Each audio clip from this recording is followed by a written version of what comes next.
खबरें जो हमें सीधा जोड़ती हैं आपसे, जिनका आपकी जिंदगी पर होता है सीधा असर। खबर का मतलब है एक भरोसा, और आपका भरोसा है हमारी जिम्मेदारी। ATL टीवी, भरोसा अलवर का। नमस्कार, आप देख रहे हैं ATL टीवी और आपके साथ मैं हूं तोशी। पहले नजर हेडलाइंस पर।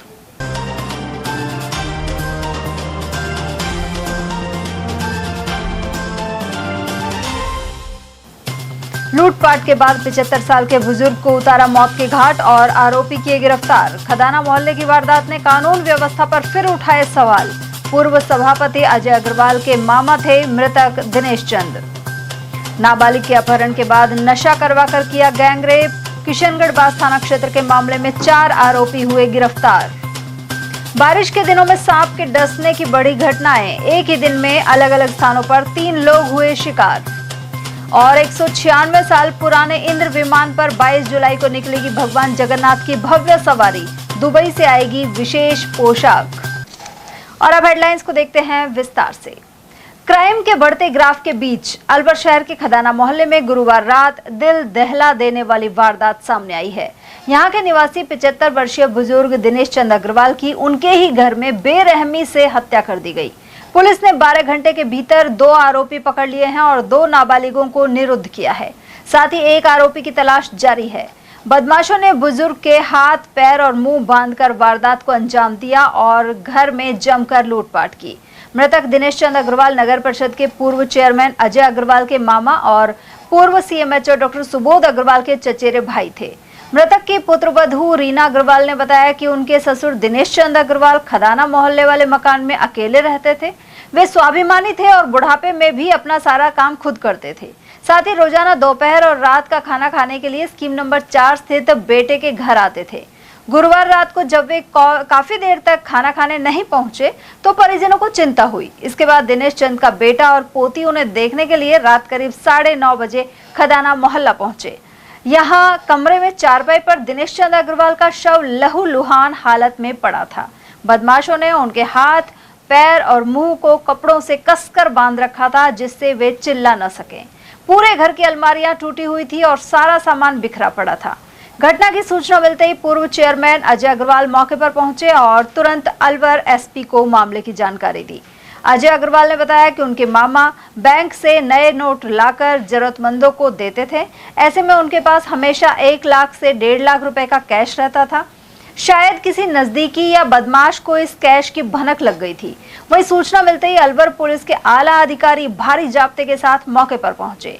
पुलिस ने तुरंत पूरे इलाके को सील कर दिया। घटनास्थल पर साक्ष्य जुटाने के लिए FSL और डॉग स्क्वाड की टीम को बुलाया गया है। पुलिस आसपास के लगे CCTV कैमरों के फुटेज खंगाल रही है। देखिए, ये खजाना मोहल्ला में दिनेश जी यहाँ पे रहते थे और पास में इनके जो फैमिली मेंबर्स हैं थोड़ा पास में, थोड़ा दूरी पे रहते थे। तो अभी शाम को हमें सूचना मिली कि भाई इनके जो फादर के साथ में इस तरह की घटना हो गई है। मौका में जैसे ही पता चला तुरंत SHO CO और मैं भी मौके पर पहुंचा, जाब्ता भी मौके पर पहुंचा।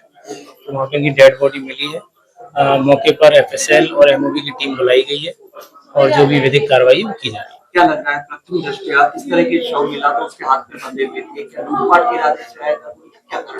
देखिए, जो इनके मृतक के बेटे ने जो बताया है, उन्होंने बताया कि भाई ये इनके हाथ, क्योंकि सबसे पहले उन्होंने इनको देखा है, उनका यही कहना है कि इनके हाथ पैर बंधे हुए थे और कुछ ये जो खुले पैसों का जो ये काम करते थे, करेंसी का खुले पैसों का काम करते थे, वो भी उन्होंने कुछ बताया कि वहाँ पे नहीं है। तो हर एंगल से जांच की जाएगी कि भाई किस उद्देश्य से हुई, कैसे हुई, क्या हुई, और पोस्टमार्टम रिपोर्ट के बाद और पिक्चर क्लियर हो पाएगी। कितने लोग लगा है शुरुआत में जैसे आए होंगे ये घटना को, क्या घर से यही एंटर करे या ऊपर छत से गए आए क्या? देखिए जो इनके पुत्र ने बताया है कि उन्होंने अंदर से आके ताला खोला है, तो वो एक उस अनुसंधान का विषय है कि भाई वो अंदर से ऊपर से आए हैं कि मेन गेट से आए हैं। इसके अलावा चूंकि बुजुर्ग की उम्र काफी ज्यादा थी, अराउंड 80+ थी, तो जो उनकी फिजिकल रेजिस्टेंस है उसको देखते हुए भी उसको भी अनुसंधान किया है। चिंताजनक स्थिति बन चुकी है अलवर के अंदर भी और पूरे प्रदेश के अंदर भी। ये अलवर में रोजाना की बात हो गई है। अभी 3 दिन पहले भी एक अधिकारी के घर के अंदर घुस के उसके हाथ पैर बांध के लूटपाट की और यहाँ भी हाथ पैर बांध के मुंह बांध के मर्डर ही कर दिया गया। ये दर्शाता है कि किस प्रकार का माहौल आज राजस्थान के अंदर चल रहा है। कल मैं भरतपुर के अंदर भी गया था, वहां भी एक व्यापारी की सरेआम जो है गोली मार के हत्या कर दी गई थी। ये हो क्या रहा है? ये मुद्दा हमने उठाया 3 दिन पहले, डीजी पुलिस ने आके प्रेस कॉन्फ्रेंस की कि हमारे समय में अपराध कम हो रहे हैं। तो ये अपराधों में कमी है, प्रत्यक्ष को प्रमाण की जरूरत है। आज हो क्या रहा है? क्योंकि मुख्यमंत्री जी के पास गृह मंत्रालय है, वो खुद इस चीज को देख नहीं पा रहे हैं। उनको राजस्थान से ज्यादा दिल्ली में समय देना पड़ रहा है। मैंने पहले भी ये बात कही थी कि कोई पूर्ण जो है गृह मंत्री होना चाहिए जो लगातार मॉनिटरिंग करे, देखे। आप देखिए इन पिछले अब 3 साल होने को इस गवर्नमेंट में कोई पदों में बढ़ोतरी की हो, कोई अधिकारियों की अलग से कोई ड्यूटी लगाई हो, कुछ नहीं हुआ। सिर्फ और सिर्फ बातें की जा रही है, उससे बातों से काम चलने वाला नहीं है। मैं समझता हूँ ठोस निर्णय लेना होगा और कानून व्यवस्था इस सरकार की चौपट हो चुकी है। इन लोगों की समझ में तो आती नहीं। भरतपुर आज क्राइम में नंबर 1 है और अलवर क्राइम में नंबर 2 है। तो ये लोग कर क्या रहे हैं? सिर्फ कांग्रेस इस मुद्दे को इसको लेके निश्चित तौर पर कानून व्यवस्था बड़ा मुद्दा है। आने वाले समय में हम इसको लेकर बड़ा आंदोलन भी करेंगे। इस बात को पूरे मीडिया के सामने रखेंगे कि आज राजस्थान के हालत क्या हो चुके हैं। रेप के मामलों में भी जो है लगभग 5000 रेप के साथ राजस्थान देश के अंदर पहले नंबर पे आ चुका है। अभी आपने देखा होगा गंगानगर में एक 13 साल की बच्ची के साथ 32 लोगों के द्वारा जिस प्रकार से बलात्कार किया गया, ये कानून व्यवस्था का एकदम चरमरा जाना कोई एक दिन की बात नहीं है। एकदम ये लोग ध्यान ही नहीं दे रहे। विकास का फोन गया मेरे पास घर पे 8:30 बजे, ये तुरंत आ जाओ। जब मैं और मेरा बेटा विकास हम दोनों वहां से आए, जब हमें क्या स्थिति में नजर आई? तो रस्सियाँ तो एक ही खोल दी थी और बाकी जो नजारा है वो ऐसा ही था। क्या रोड पे मिल जाता? हम आए तब तक मुंह की रस्सियाँ, हाथों की रस्सियाँ सब खोल दी थी बेटे ने। ये हो सकता है मेरे 700 खोल के।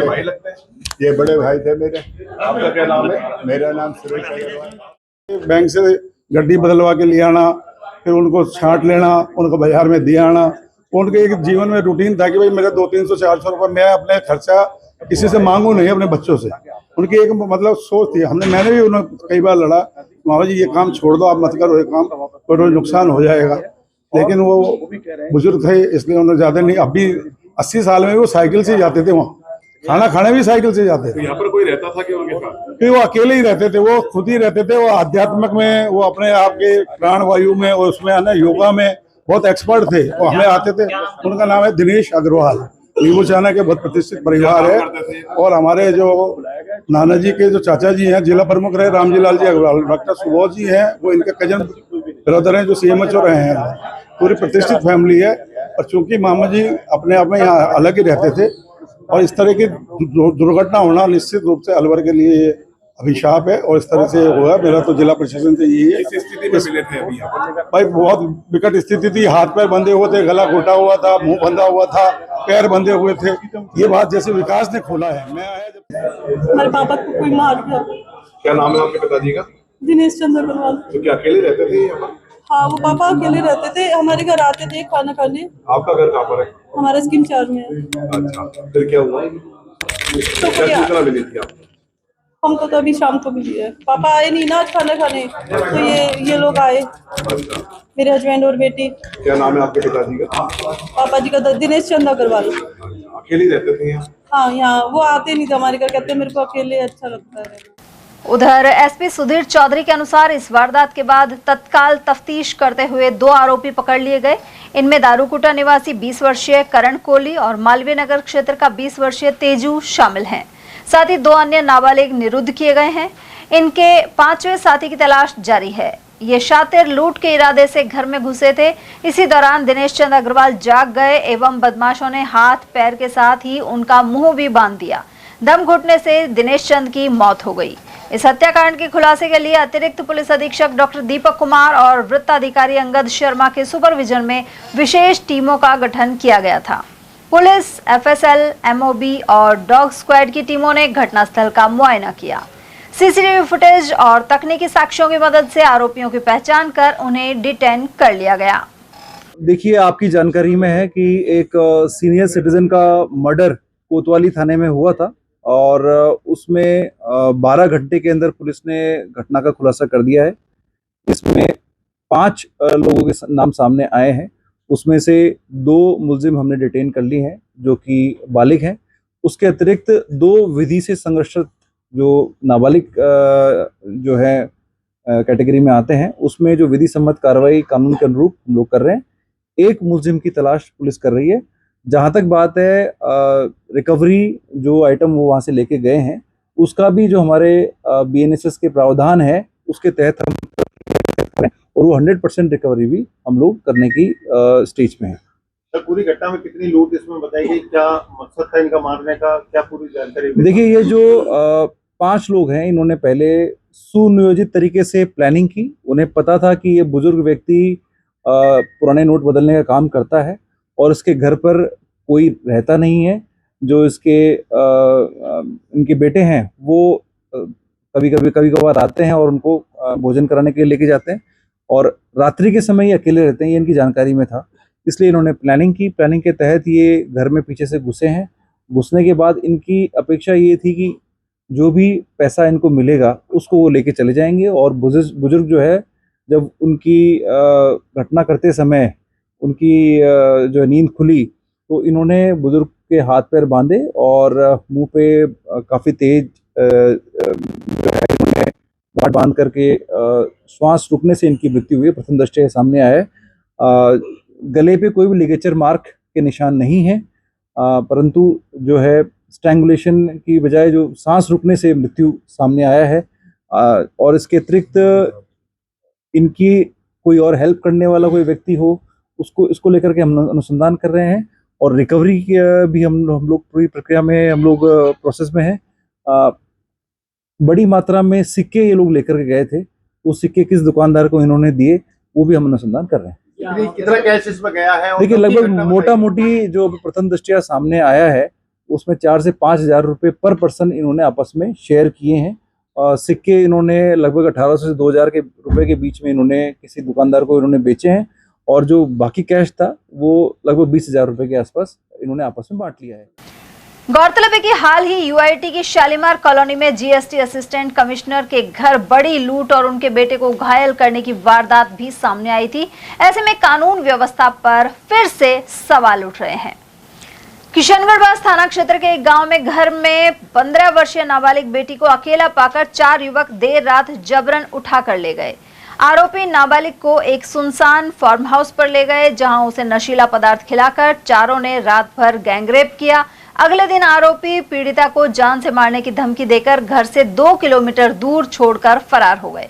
इस घटना के बाद पीड़िता की मां की तबीयत बिगड़ गई, जो अस्पताल में भर्ती है। परिजनों की शिकायत पर पुलिस ने त्वरित कार्रवाई करते हुए सभी 4 आरोपियों को गिरफ्तार कर लिया है।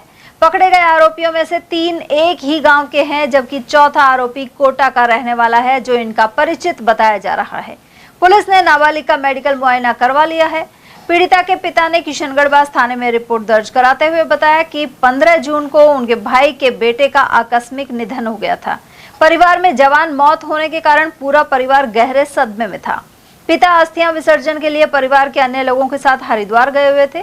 वहीं घर में गमगीन माहौल होने के कारण पीड़िता की मां भी पड़ोस में स्थित चाचा के घर ढाढ़स बंधाने चली गई थी। घर पर उनकी 15 वर्षीय नाबालिग बेटी अकेली थी और इसी बात का फायदा उठाकर 20 जून की देर रात को चारों आरोपी दीवार फांदकर घर में घुस आए। रिपोर्ट के मुताबिक आरोपियों ने नाबालिग का मुंह दबाया और उसे जबरन बाहर खड़ी बाइक पर बैठाकर ले गए। गांव से दूर एक सुनसान फार्म हाउस पर उन्होंने नाबालिग को जबरन कोई नशीला पदार्थ खिला दिया, जिससे वह अर्ध बेहोशी की हालत में आ गई। इसके बाद चारों दरिंदों ने उसके साथ बारी बारी से दुष्कर्म किया। अगले दिन 21 जून को जब नाबालिग को होश आया तो आरोपियों ने उसे मुंह खोलने पर जान से मारने की धमकी दी। इसके बाद आरोपी उसे उसके घर से करीब 2 किलोमीटर दूर सुनसान रास्ते पर छोड़कर भाग गए। डरी सहमी पीड़िता किसी तरह रोते बिलखते अपने घर पहुंची। माता पिता के लौटने पर पीड़िता ने आप बीती सुनाई, जिसके बाद परिजनों ने मामला दर्ज कराया है। सर, ये मामला था 20 तारीख की रात को। मेरे चचेर ससुर का निधन हो गया था 16 तारीख को। ये 20 तारीख को अर्थियां लेकर हरिद्वार गए थे, तो उस बीच में उनके घर पर सो गई थी। तो मेरी लड़की और मेरी सास घर पे थी।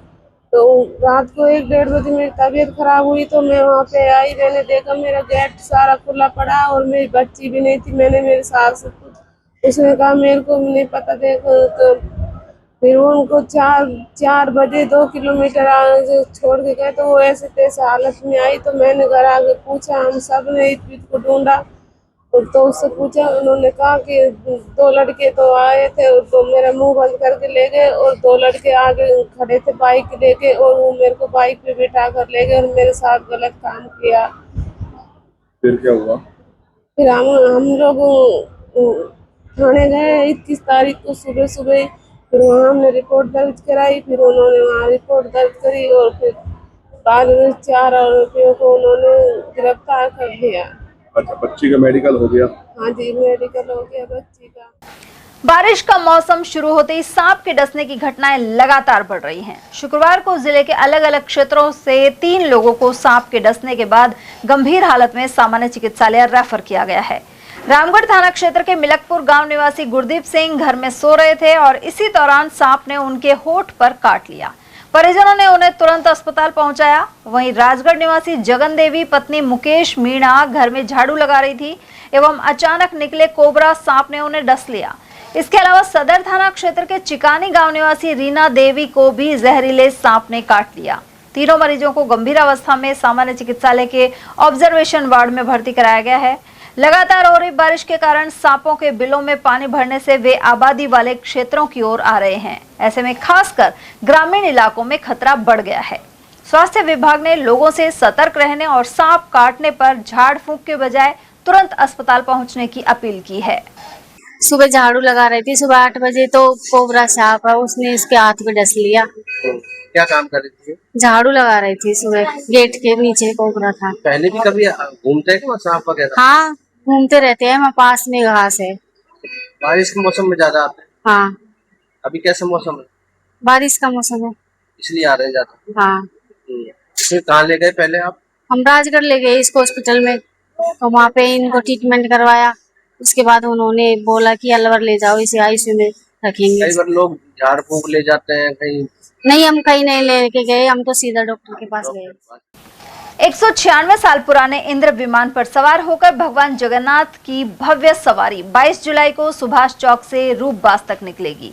इसमें हरियाणा का बम रसिया नृत्य, 16 सदस्यीय घड़ियाल पार्टी, शंखवादक, ऊंट, घोड़े और आकर्षक झांकियां मुख्य आकर्षण रहेंगी। साथ ही दुबई से भगवान की विशेष पोशाक और इत्र आएंगे। इंद्र विमान को जगन्नाथपुरी की विश्व प्रसिद्ध रथ यात्रा की तर्ज पर आकर्षक ढंग से सजाया जा रहा है। रथ यात्रा शाम 6 बजे मंदिर से रवाना होकर देर रात रूपबास स्थित मेला स्थल पहुंचेगी। मंदिर के महंत पंडित पुष्पेंद्र शर्मा ने बताया कि रथ यात्रा में श्रद्धालु भगवान के बाराती बनकर शामिल होंगे। रथ यात्रा की तैयारियां अंतिम चरण में है। धार्मिक कार्यक्रमों की शुरुआत 12 जुलाई को गणेश पूजन से होगी। इस दिन इंदौर से मंगाई गई पवित्र मौली भगवान श्री जगन्नाथ को बांधी जाएगी। इसके बाद 16 जुलाई को गलताजी, पुष्कर और प्रयागराज से लाए गए पवित्र जल सहित दूध, घी और माखन, दुबई से मंगाए गए केसर से भगवान का विशेष अभिषेक किया जाएगा। इसी दिन भगवान के कंगन डोरे बांधकर नई पोशाक धारण कराई जाएगी। महंत ने बताया कि दुबई निवासी एक श्रद्धालु हर वर्ष भगवान श्री जगन्नाथ के लिए विशेष पोशाक भेजते हैं। इस बार भी दुबई से कपड़ा भेजा गया है, जिससे जयपुर में भगवान की पोशाक तैयार की जा रही है। इसके साथ ही दुबई सहित विभिन्न स्थानों से विशेष सुगंधित इत्र भी मंगवाए गए हैं। 18 जुलाई से 3 दिवसीय अखंड कीर्तन शुरू होगा। इसके बाद भगवान के पट बंद कर दिए जाएंगे और इसी दिन शाम को भगवान सीताराम की सवारी रूपबास के लिए रवाना होगी। 22 जुलाई को भगवान श्री जगन्नाथ इंद्र विमान पर सवार होकर रूपबास के लिए प्रस्थान करेंगे। इसके बाद 25 जुलाई को माता जानकी की शोभा यात्रा निकलेगी, जिसमें 1100 महिलाएं कलश लेकर शामिल होंगी। रूपबास पहुंचने पर भगवान श्री जगन्नाथ और माता जानकी का वरमाला महोत्सव आयोजित होगा। साथ ही 27 जुलाई को भगवान सीताराम, भगवान श्री जगन्नाथ और माता जानकी की शोभा यात्रा फिर से सुभाष चौक स्थित जगन्नाथ मंदिर लौटेगी। 12 जुलाई को भगवान श्री जगन्नाथ जी के मंदिर पे गणेश पूजन होके मेला का शुभारंभ हो जाएगा। अब के गणेश पूजन के दिन भी श्रद्धालु बहुत यहाँ आएंगे और इंदौर से जो मौली आती है स्पेशल रूप से, जो कि एक भक्त भेजते हैं, वो मौली द्वारा भगवान श्री जगन्नाथ जी के बांधी जाएगी और गणेश जी की पूजा करके मेले की शुरुआत की जाएगी। 16 तारीख को भगवान श्री जगन्नाथ जी का अभिषेक होगा और इनके कंगन डोरे बंधेंगे। अभिषेक के लिए जो जयपुर के गलता जी, पुष्कर, प्रयागराज का जल और दुबई से लाया हुआ केसर, दूध, घी, मक्खन इन वगैरह से इनको स्नान करा के नई पोशाक धारण कराई जाएगी। इस बार भी हर साल की तरह जो एक भक्त हैं जो कि दुबई के रहने वाले हैं, जिनको करीब 8-10 साल हो गए, वो हर साल जो है भगवान श्री जगन्नाथ जी के लिए दुबई से पोशाक भेजते हैं। तो आपके उनने कपड़ा भेजा है जो कि जयपुर में वो पोशाक सिल रही है।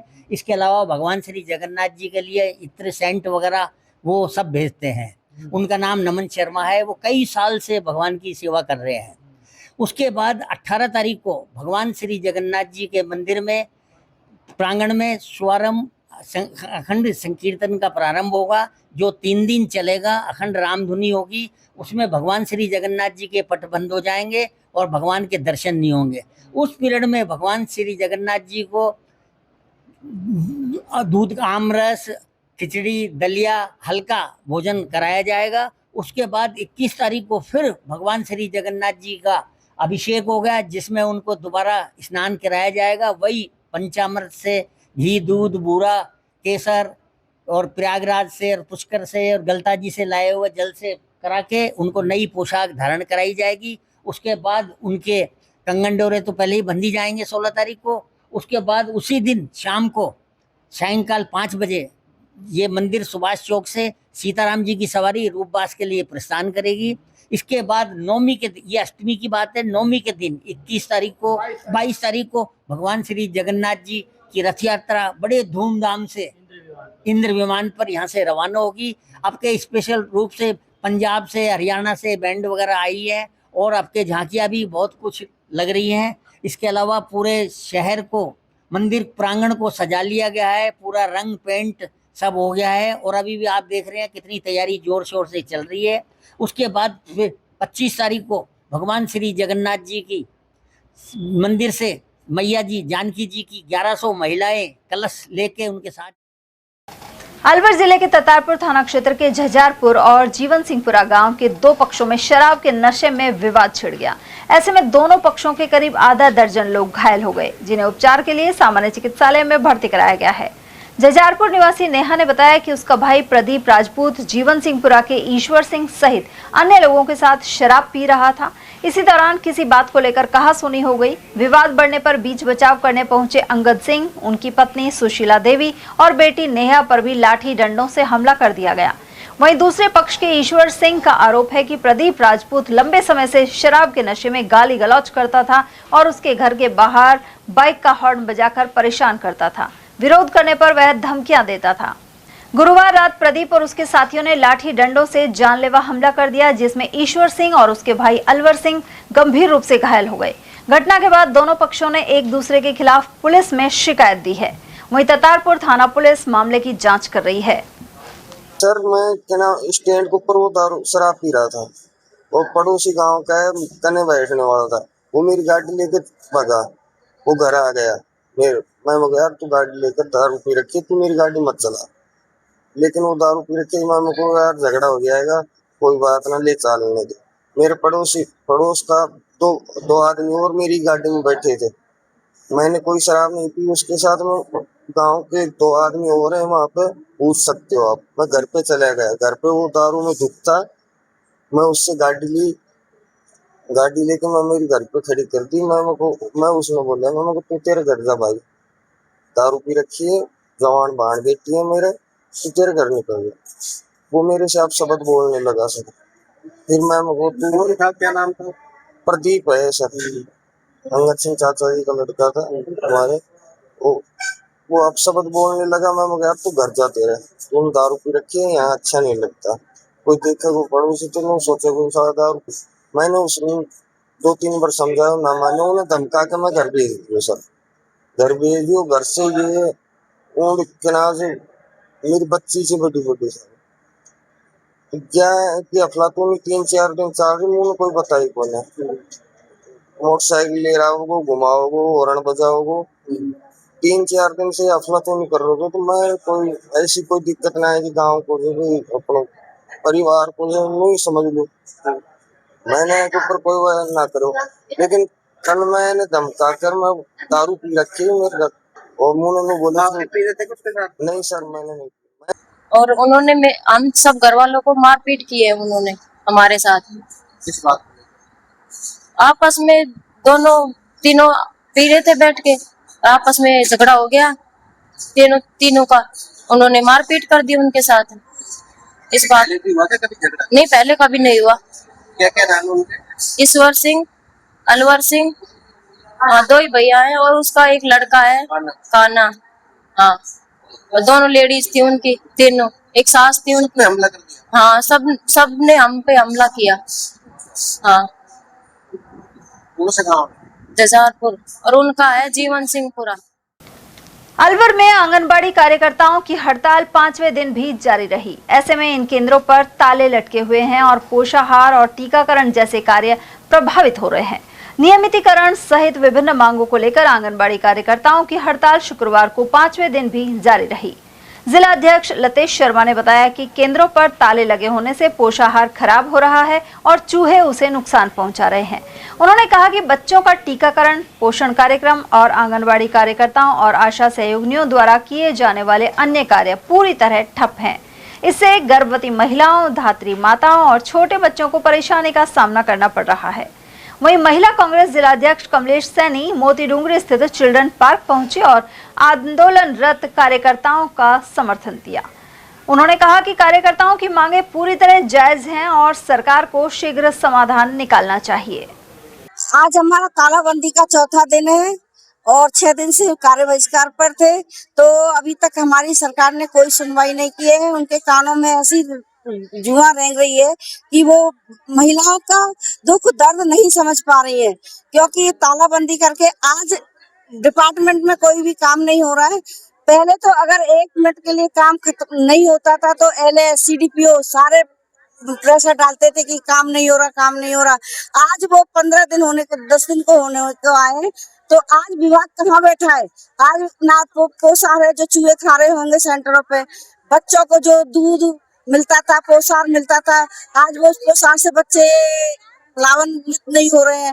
गर्भवतियों के टीकाकरण है वो नहीं हो रहा है, गर्भवतियों को जो पोषाहार जाता था वो भी पूरा नहीं हो रहा है। पहले हमसे ये कहा जाता कि 10 तारीख तक हमको पूरा 100% पोषाहार वितरण हो जाना चाहिए। आज 10 तारीख हो गई, आज एक लाभार्थी को भी पोषाहार नहीं गया है। तो सरकार से मैं ये कहती हूँ कि आज सरकार कहाँ सो रही है, जो कि लाभार्थियों को भी तो नुकसान हो रहा है और हम लोगों को भी हो रहा है।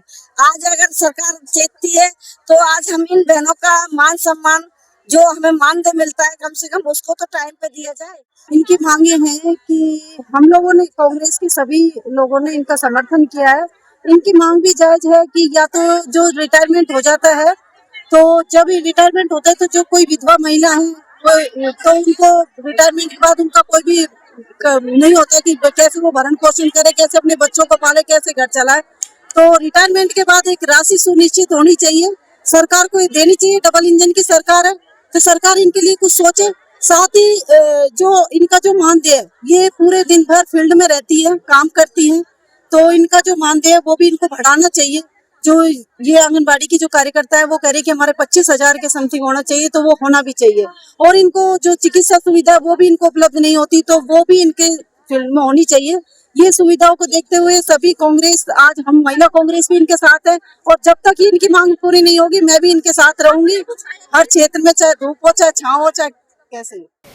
और वहीं मानदेय बढ़ाने और राज्य कर्मचारी का दर्जा देने की मांग को लेकर आशा सहयोगिनियों ने शुक्रवार को कंपनी बाग स्थित शहीद स्मारक पर प्रदर्शन किया।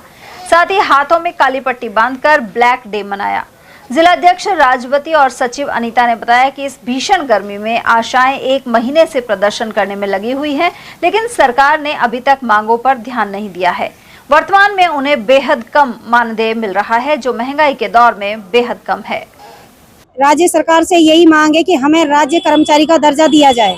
और लगातार हमारी बहनें हड़ताल पर चल रही हैं। आज इनको लगभग 1 महीने से ज्यादा होने को है, लेकिन अभी तक सरकार ने हमारी कोई मांग नहीं सुनी। लगातार आज हमारी बहन आंदोलन कर रही है और आगे भी करती रहेंगी जब तक सरकार हमारी मांगों को पूरा नहीं करती है। हम सरकार से यही उम्मीद करते हैं कि हमें 24,000 रुपए मानदेय दिया जाए और रिटायरमेंट के बाद हमें 10 लाख रुपए राशि एक मुश्त दी जाए। 12,000 रुपए पेंशन हमारी बहनों को रिटायरमेंट के बाद दी जाए प्रति महीना। आज क्या ब्लैक डे मनाया? जी सर, आज ब्लैक डे मनाया है हम सभी बहनों ने मिलके कि सरकार हमारी आवाज नहीं सुन रही है। इस वजह से सरकार तक हम अपनी आवाज पहुंचाना चाह रहे हैं, इस वजह से आज हमने ब्लैक डे मनाया। और आज हमें लगभग यहाँ पर बैठे हुए 1 महीना हो गया। सरकार से हमें बार बार रिक्वेस्ट कर रहे हैं, अभी तक हमारी सरकार ने कोई मांग नहीं सुनी है। जो भी आता है आश्वासन देके हमें चला जाता है। कि मेरी एक ही गुजारिश है कि तो हमारी मांग सुन ली जाए, अगर नहीं सुनी तो हम उग्र आंदोलन के लिए भी तैयार हैं, क्योंकि हमने 1 महीना हो गया भूख प्यास से हमारी बहनें, जबकि उनकी तबीयत खराब हो रही है। आज खुद मेरी भी इतनी तबीयत खराब हो रही है, फिर भी मैं यहाँ खड़ी हूँ सब बहनों के लिए। आज सरकार सो गई हमारे लिए, आज कोई नहीं है यहाँ पे सरकार। उस दिन जिस दिन हमारी जरूरत पड़ती है उस दिन तो सारे आ जाते हैं। अलवर शहर के गीतानंद शिशु अस्पताल में गुरुवार दोपहर बाद बड़ा हादसा टल गया। अस्पताल के एक वार्ड में अचानक छत के लेंटर का प्लास्टर गिर गया। गनीमत रही कि वहां कोई व्यक्ति मौजूद नहीं था। घटना के बाद एहतियात के तौर पर वार्ड में भर्ती करीब 10 नवजातों को तुरंत दूसरे वार्ड में शिफ्ट किया गया। यहां मौजूद गार्ड सुरेंद्र यादव ने बताया कि गुरुवार दोपहर बाद वार्ड की छत से अचानक चूना नीचे आ गिरा। वार्ड के अलग अलग बेड पर करीब 10 शिशु भर्ती थे, जिन्हें सुरक्षित दूसरे वार्ड में शिफ्ट कर दिया गया है। अब प्रशासन द्वारा इस वार्ड में रिपेयरिंग का कार्य कराया जाएगा। ये सर ये ऊपर से जो चूना गिरा हुआ है लेंटर का, वो कल गिरने पर हमने वार्ड को सीनियर्स को बताने के बाद में वार्ड को शिफ्ट कर दिया बच्चों को दूसरे वार्ड में। कोई हानि या ऐसा कोई वो नहीं हुआ, हादसा नहीं हुआ। चूना कितना गिरा है? चूना तो जितना थोड़ी ज्यादा नहीं गिरा, हल्का सा गिरा है ये जो लेंटर का है। बाकी कोई नुकसान वगैरह कुछ नहीं हुआ। कल गिरा ये गीतानंद शिशु चिकित्सालय। तो ये कौन सी जगह गिरा है? ये सर वहीं गिरा था अपने शिशु वार्ड में। शिशु वार्ड के बाद? हाँ। तो गिरने के बाद में क्या किया फिर? गिरने के बाद में सर बच्चों को दूसरे वार्ड में शिफ्ट खाली कर दिया और वार्ड खाली करने के बाद इसमें रिपेयरिंग शुरू कर दी। अच्छा, तो अचानक से धमाका हुआ मतलब? नहीं सर। गौरतलब है कि हाल ही अलवर शहर के कालाकुआ स्थित सैटेलाइट हॉस्पिटल में छत का प्लास्टर गिरने से ड्यूटी पर तैनात एक डॉक्टर का सिर फट गया था, जबकि एक बालिका भी मलबे की चपेट में आने से घायल हो गई थी। सैटेलाइट अस्पताल में पंखे सहित बड़ा हिस्सा प्लास्टर का गिर गया था। इससे पहले अलवर के सीएमएचओ कार्यालय में कई बार प्लास्टर गिरने की घटना हो चुकी है। और वहीं मालाखेड़ा में सामुदायिक स्वास्थ्य केंद्र का 40 साल पुराना भवन पूरी तरह जर्जर हो चुका है। सार्वजनिक निर्माण विभाग और चिकित्सा विभाग ने 2 साल पहले ही इसे अनुपयोगी घोषित कर दिया था। इसके बावजूद यहां ओपीडी, एक्सरे रूम, जच्चा बच्चा वार्ड और बरामदे में रोजाना सैकड़ों मरीजों का इलाज हो रहा है। छत से प्लास्टर गिरने की घटनाएं पहले भी हो चुकी हैं। अस्पताल की छत टूटी हुई है और दरवाजे पर प्रवेश निषेध का बोर्ड लगा है। वहीं सीएचसी प्रभारी ने सीएमएचओ को गत दिनों पत्र भी भेजा था। वहीं जिला कलेक्टर के निर्देश पर 2 कमरे और लैट बाथ के लिए पीडब्ल्यूडी से तखमीना मांगा गया, तो उसने एक आदेश का हवाला देकर मरम्मत से मना कर दिया। इसके पीछे वजह यह बताई गई कि भवन कंडम यानी अनुपयोगी घोषित है। मुख्य चिकित्सा एवं स्वास्थ्य अधिकारी योगेंद्र शर्मा ने भी पीडब्ल्यूडी मुख्य अभियंता जयपुर को पत्र लिखकर नए भवन बनाने का आग्रह किया था। वहीं नेता प्रतिपक्ष और अलवर ग्रामीण विधायक टीकाराम जूली ने पिछले साल जून में चिकित्सा मंत्री गजेंद्र सिंह को इसे लेकर पत्र लिखा था। साथ ही अतिरिक्त मुख्य सचिव शुभ्रा सिंह ने पीडब्ल्यूडी से प्रदेश के सभी जर्जर चिकित्सा संस्थानों की सूची बनाकर कंडम भवनों की रिपोर्ट मांगी थी। इस सूची में क्रमांक 7 पर सीएचसी मालाखेड़ा का नाम भी दर्ज है। टीकाराम जूली का कहना है कि जनहित और कर्मचारियों के हित में 2 वर्ष पहले ही पत्र लिखा जा चुका है, लेकिन सरकार ध्यान नहीं दे रही। खंड मुख्य चिकित्सा अधिकारी डॉक्टर लोकेश मीणा ने भी उच्च अधिकारियों को नए भवन के लिए पत्र भेजा है। वहीं स्थानीय लोगों हिम्मत सिंह, गोविंद जोशी, सतीश चौधरी, जगदीश जाट, शिवचरण बलाई, केदार शर्मा, ईश्वर सिंह चौहान और इंद्रजीत सिंह यादव ने नए भवन को लेकर मांग की है। जहां मूलभूत चिकित्सा सुविधा उपलब्ध कराने के लिए सरकार और नुमाइंदे प्रतिबद्ध होते हैं, लेकिन दुर्भाग्य है मालाखेड़ा का 2021 में सामुदायिक स्वास्थ्य केंद्र मालाखेड़ा को आदर्श CHC में विकसित करने का सबज दिखाया। उसके बाद यहाँ नया भवन बना नहीं है और कंडम जर्जर घोषित भवन में उपचार चल रहा है, जहाँ कहीं भी कभी भी कोई भी दुर्घटना घटित हो सकती है। इसके लिए नेता प्रतिपक्ष टीकाराम जूली ने चिकित्सा मंत्री और शासन सचिव को पत्र लिखे। वहीं खंड मुख्य चिकित्सा अधिकारी ने CMHO को पत्र लिखा। CMHO ने जयपुर में पत्र भेजकर कार्रवाई की मांग की, लेकिन सब कागज फाइलों में दफन है और यहाँ पर जो उपचार के लिए रोगी आ रहे हैं, चिकित्सा कर्मी हैं, उनका भविष्य जीवन दांव पर लगा हुआ है। देखना है कि अब यह प्रशासन कुंभकर्णी नींद से कब जागता है। मैं अवधेश सिंह न्यूज़। स्वास्थ्य केंद्र है, इसका भवन काफ़ी दिनों से जर्जर हालात में है और गत वर्ष भी छतें टपक रही है यहाँ की और चूना झड़ रहा है, पूरा कंडम घोषित हो चुका है। CMHO के आदेश हैं, कई बार यहाँ की जो टीम है वो सर्वे भी कर चुकी है, लेकिन उसके बाद भी इसको अब तक नहीं बनवाया गया है। हमारा प्रशासन से निवेदन है कि आप इसको जल्द से जल्द नया भवन तैयार करें और इसको दूसरी के शिफ्ट करें। अभी क्या यहीं पर चिकित्सक बैठ रहे हैं, यहीं पर रोगियाँ दिखा रहे हैं, हो सकता है भविष्य में कोई जनहानि हो जाए, तो उसको देखते हुए जल्दी, अब बारिश का मौसम चालू हो गया है, तो उसको देखते हुए इसको जल्द हॉस्पिटल का निर्माण किया जाए और इसको नया बनाया जाए, इसको दूसरी के शिफ्ट किया जाए। धन्यवाद। सोशल मीडिया पर अलवर शहर विधायक और मंत्री संजय शर्मा के नाम और फोटो का दुरुपयोग कर फर्जी अकाउंट संचालित करने की बात सामने आई है।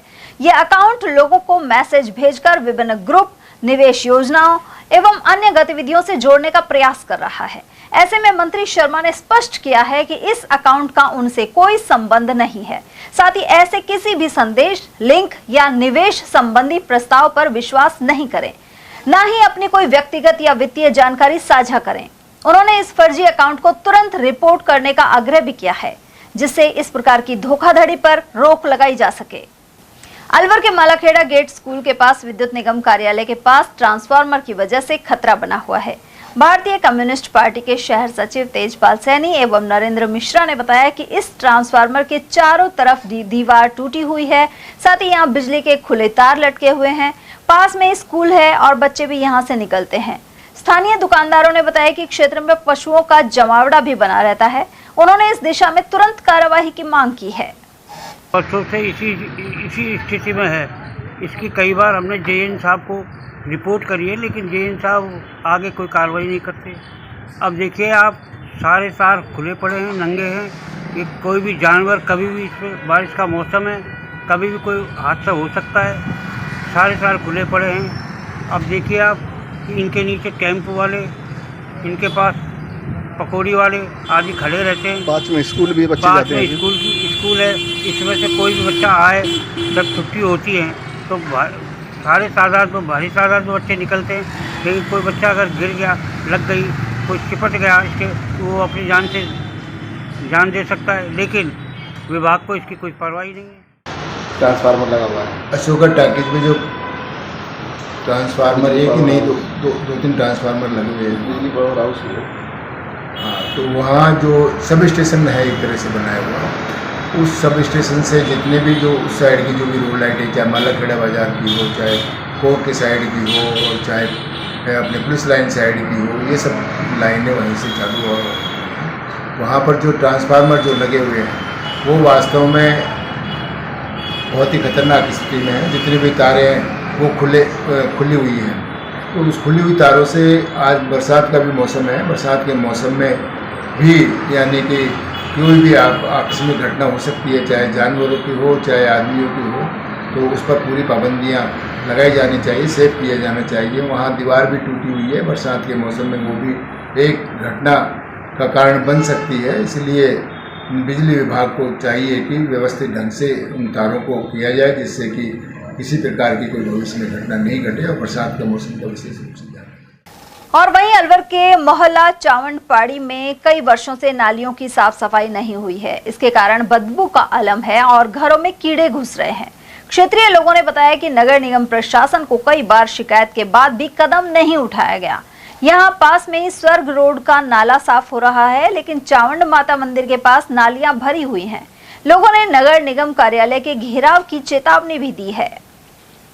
मेरा नाम ललिता है। ये कौन सी जगह है ये चावड़पाड़ी है। क्या समस्या आ रही है? ये है ना, नालियों मोहल्ले में नालियों को बिल्कुल भी साफ नहीं किया जा रहा और ब्लॉक हुई पड़ी है और हर बार बारिश आती है तो पानी भर जाता है। थोड़ा सा जैसे नाली में कचरा सा भी आ जाता है, घरों में पानी घुसने लग जाता है और कचरे भी थोड़ा सा निकालते हैं और मतलब हम ही निकालते हैं, हम ही डंडी वगैरह से निकाल। कब से ये समस्या? ये कम से कम 5-6 साल से है।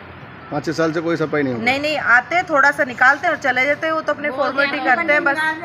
जी क्या समस्या?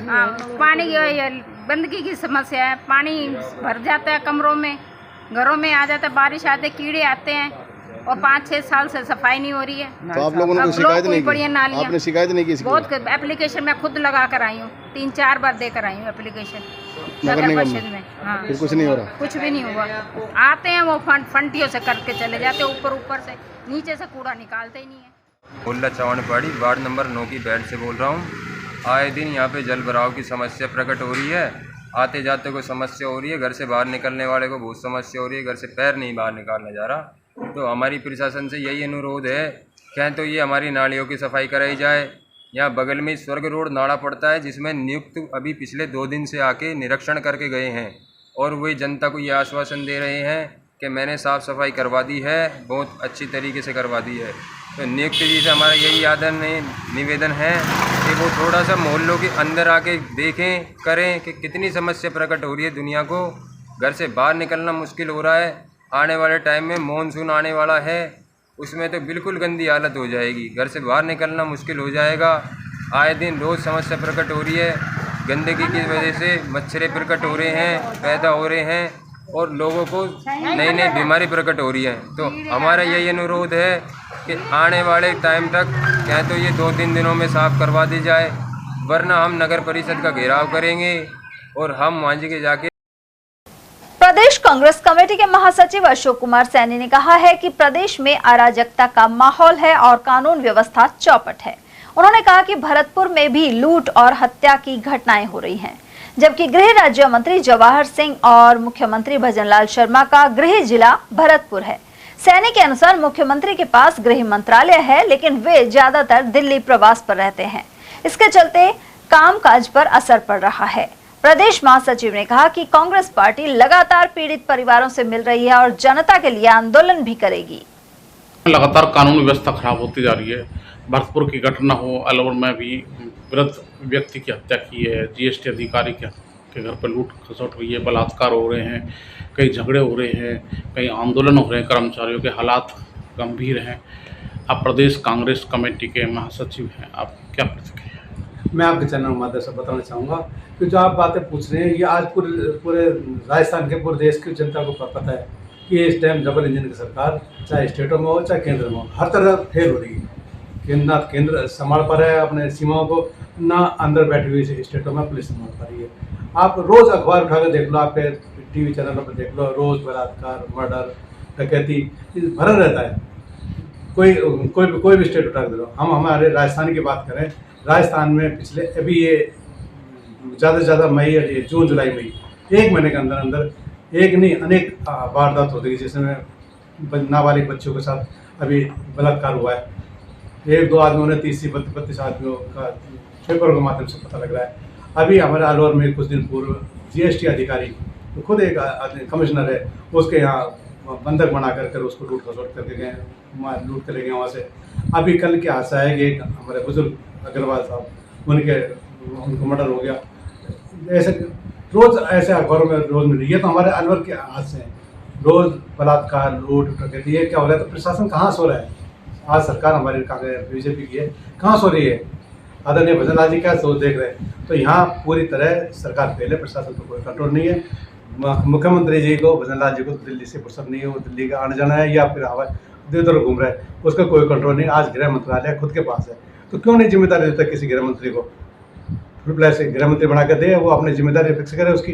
आज राज्य मंत्री बना रहा है, गृह राज्य मंत्री जो भरतपुर क्षेत्र से नगर साइड से आते हैं, मैडम जी, वो उधर इतने कांड हो रहे हैं, लूट खसोटी हो रहे हैं, वो तो खुद सरगना जो वहाँ डकैत तो उनके खुद सरगना बन रहे हैं, उनको संरक्षण दे रहे हैं, तो उनसे समझ नहीं पा रहा है राज्य मंत्री से। भजनलाल जी को पूरी तरह फुल फ्लैश गृहमंत्री बनाना चाहिए, जो पूरी तरह प्रशासन पर कंट्रोल रखे और ये जो हादसा हो रहे हैं इन पर अंकुश लगाए, जिससे आम जनता को राहत मिल सके। सर, आपको लगता है कि कहीं कहीं सरकार की विफलता सामने आ रही है कि अपराध बढ़ रहा है, जबकि अपराध और कानून व्यवस्था के नाम पर सरकार ने चुनाव लड़ा था? बिल्कुल, इसमें कोई दौरा नहीं। आज आधा समय निकल चुका है, 2.5 साल ज़्यादा सरकार को हो गए, कानून नाम की व्यवस्था कोई नहीं, कहीं पे भी कोई कंट्रोल नहीं। ना मैं बता रहा हूँ आप, ना तो राजस्थान में, ना स्टेट सेंटर में कोई कहीं कंट्रोल नहीं, ना तो महंगाई पर, ना एजुकेशन पर, ना चिकित्सा पर, कहीं पे कोई कंट्रोल नहीं। जो आए दिन जो कुछ हो रहा है, लूट खसोट हो रही है, प्रशासन नाम का कोई चीज़ नहीं है। शहर के अभी पूर्व में भी दुनिया भर की समस्याएं हैं। अभी 3 दिन पहले बारिश हुई है तो वहाँ कोई 2-10 मिनट की बारिश में पूरा लबालब हो गया ना। क्या कर रहा है प्रशासन? तो हर क्षेत्र में पुलिस महकमा नहीं है, हर डिपार्टमेंट में लापरवाही है। तो पुलिस, हमारी जो सरकार है बीजेपी सरकार, उसका किसी भी डिपार्टमेंट में, पुलिस हो चाहे अन्य कोई डिपार्टमेंट हो, कहीं भी कोई अंकुश नहीं है, कहीं नहीं है। जिम्मेदारी फिक्स करे, अपना सुपरविजन करे, तब ये पब्लिक को कोई राहत मिलेगी। और ये पब्लिक सारा कुछ देख रही है, लेकिन सरकार सोई पड़ी है और प्रशासन पूरी तरह राजस्थान में पूरे फेल, हर क्षेत्र में फेल। और वहीं प्रदेश कांग्रेस कमेटी के महासचिव अशोक कुमार सैनी ने कहा है कि अलवर को एनसीआर से बाहर किया जाना चाहिए, क्योंकि इसका कोई भी लाभ नहीं मिल पा रहा। सैनी ने बताया कि केंद्र सरकार एनसीआर क्षेत्र में डीजल के वाहनों को बंद करने जा रही है, जबकि अलवर को एनसीआर में शामिल होने के कारण अधिक टैक्स देना पड़ता है और दिल्ली में प्रदूषण होने के कारण अलवर की औद्योगिक इकाइयां बंद भी हो जाती हैं। प्रदूषण संबंधी नियमों के कारण निर्माण कार्य और विकास कार्य रुक जाते हैं। प्रदेश महासचिव के अनुसार दिल्ली के मुकाबले अलवर में प्रदूषण कम रहता है, लेकिन इसके बावजूद इस जिले को अनेक पाबंदियों को झेलना पड़ता है। सैनी ने केंद्रीय मंत्री एवं अलवर सांसद भूपेंद्र सिंह यादव को चुनाव के वक्त किया गया वायदा भी याद दिलाया कि अलवर को एनसीआर से बाहर कराया जाएगा। सर, राजस्थान के मुख्यमंत्री भजनलाल सरकार का दावा है कि इस वर्ष 10 करोड़ पौधे राजस्थान में लगाए जाएंगे। अलवर जिले की बात की जाए तो कितना पर्यावरण में पौधारोपण किया जा रहा है, पूरा प्रदेश का क्या आकलन है? आप प्रदेश कांग्रेस कमेटी के महासचिव हैं, क्या कहना चाहिए? मैं आपके चैनल के माध्यम से बताना चाहूँगा कि ये जुमलेबाजों की सरकार है, चाहे केंद्र में हो चाहे राजस्थान में हो। जुमलेबाजी है तो कुछ भी भाषणों में कुछ भी कह जाएंगे। 10 करोड़ पौधे लगाने की बात कर रहे हैं हमारे मुख्यमंत्री भजनलाल जी। 10 करोड़ किससे क्या कहते हैं? 10 करोड़ लगाएं सही।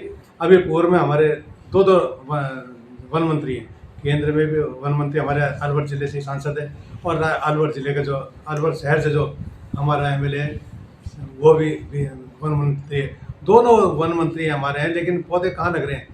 आज मानसून चालू हो गया, मानसून की बारिश चालू हो गई, मानसून ऊपर आ गया है, और अभी तक कहीं पूरे राजस्थान में कहीं पे भी, अलवर की नहीं बात हो रही, पूरे राजस्थान में कहीं भी कोई ना सरकार की ओर से ना इन मंत्रियों की तरफ से पौधे लगाने की कोई बात नहीं। जंगलें खूब कट रहे हैं, हमारे संजय शर्मा जी के क्षेत्र में आते हैं, हमारे जितने भी यहाँ पहाड़ है खूब जंगल कट रहे हैं, कहीं कोई पेड़ पौधे नहीं लग रहे हैं। पूर्व में जो संजय जी लगाए थे वो सारे गर्मी के टाइम पे ऐसे लगाए थे, जो सारे पौधे सूख गए, ना था पानी वहाँ पर, ना उनमें पानी दिया गया, तो वो सारे सूख गए। अब आगे पौधा लगाने के बाद जो पूर्व में लगाते हैं, सभी डिपार्टमेंटों को चेतावनी से दे दी जाती है, स्कूलों में दे देते हैं, सरकारी स्कूलों में सब जगह हो जाता है कि पौधे लग रहे हैं। अभी बिल्कुल नाम ही नहीं हो रहा, ना आपके चैनल के माध्यम से ना अखबारों के माध्यम से, कहीं भी कोई पता नहीं लग रहा कि कहीं जंगलों में कहीं पौधे लग रहे हैं। आदमी खुद अपने हिसाब से 1, 2, 4 पौधे लगा लेते हैं, अपने आसपास के गार्डनों में लगा लेता है, वो बात अलग है। लेकिन सरकार की तरफ से वो पौधे लगाने के लिए कोई पहल नहीं की गई है।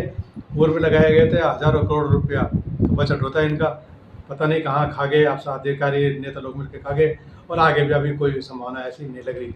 तो पर्यावरण दोनों मंत्री कोई ध्यान नहीं दे रहे, अपने मंत्रालय का सुख हो रहा है। सर, आपको लगता है कि इस पर सरकार और दोनों सरकार पौधारोपण अभियान को चलाना ही भूल गई? बिल्कुल, हम आपके चैनल के माध्यम से, अखबार के माध्यम से ये लग रहा है कि कोई ध्यान नहीं दे रहा है। दोनों मंत्री आराम से, एक केंद्र में मंत्री बनना पड़ रहा है, एक स्टेट में बनना पड़ रहा है, अपने मंत्रालय का सुख भोग रहे हैं।